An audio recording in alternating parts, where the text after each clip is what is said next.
Finally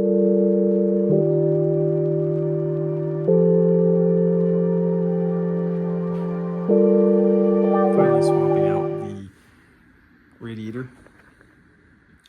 This is the eBay special radiator. It's decent for what it is. I'm upgrading this to a Koyo. I'll show you over here. I got a Koyo Nflow with the side tanks. So this should be a lot more efficient cooling wise, and really the only minor thing you have to do is you gotta trim your fan shroud. I also got some better fans as well. Here's the shroud here, and I kind of marked it here in the corners, you know, like just a couple areas. Tomorrow I'm gonna bust out the cutoff wheel and just cut those edges off, and then it should fit perfectly. And these are ISR fans. I think they're pretty good for the money. They're about 40 bucks a piece, and they flow almost 1200 CFM, so pretty good for what they are. I have them in my S14, and they flow a lot of air and keep everything really cool. So I think that coupled with the KoyoRad, it should be pretty good. So I'm gonna have to rewire the fans. So I might have to go get some connections tomorrow. I believe it uses bullet style connectors, and so I can just plug everything up. But yeah, I just need to swap over the sensor for the fan controller, and then yeah, pretty much just drain, swap it out. Should be a pretty quick ordeal. And then overall, I've been prepping the car for a drift event here in on the 8th of June. So I don't know if it looks a little bit different alignment wise or ride height, but I pulled a little camber out of the front. So it's got 5.5 on both sides, and then I'm running a 265 tire now in the rear, and I got that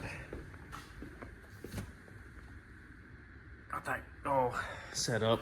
I got the new coilovers. I went with the Godspeeds, and adjustable dampening. Honestly, they ride pretty good. They're the Mono SS, pretty solid coilover for, you know, something like this, like a budget car.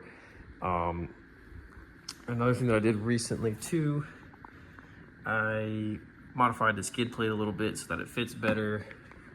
I tossed a new belt, S14 belt tensioner on there, and I also put some Rofu rear drift friction pads. So overall, the car is like pretty much ready to go.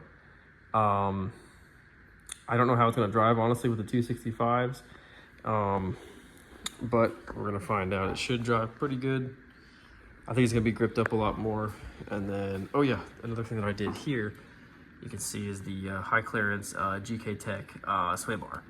So I got that set up, because previously with no sway bar, it was a little too much grip in the front. It was very pinpointy, like it had no slide at all in the front. So that, along with a professional alignment that my friend hooked me up with, I think this thing is ready to run.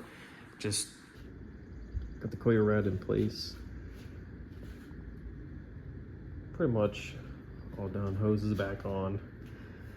I just need to fill it back up and bleed the cooling system. I tested the fans earlier. They're wired up and working, but I originally used bullet connectors. I didn't really love the way it went together, so I'm gonna make it nicer, and I ordered some 2-pin connectors just so that you can quickly disconnect it versus the way it is now with the pins and like kind of wrapped up a little bit with electrical tape. Just make it a little bit cleaner, but should run way cooler now. I really need to do some maintenance on this thing. The S14's been kind of sitting for a while, and while the Cresta's been at the shop getting repaired. I need to, this is gonna be my next car that I'm gonna bring back. Got the S13's pretty much as good as that thing's gonna get unless I paint it. But there's definitely some things here on the S14 that I want to clean up. As you can see, some wiring, stuff I did on the fly here and there that I just didn't go back and fix over the years. But overall, I mean, the car still runs super good. It's just, you know, making that decision of, do I want to upgrade the turbo and retune it and do all that stuff when it runs really good. The tune's really, really great right now, but I'll kind of make that determination here in a little bit. But this is the next on the list of refreshes and some work.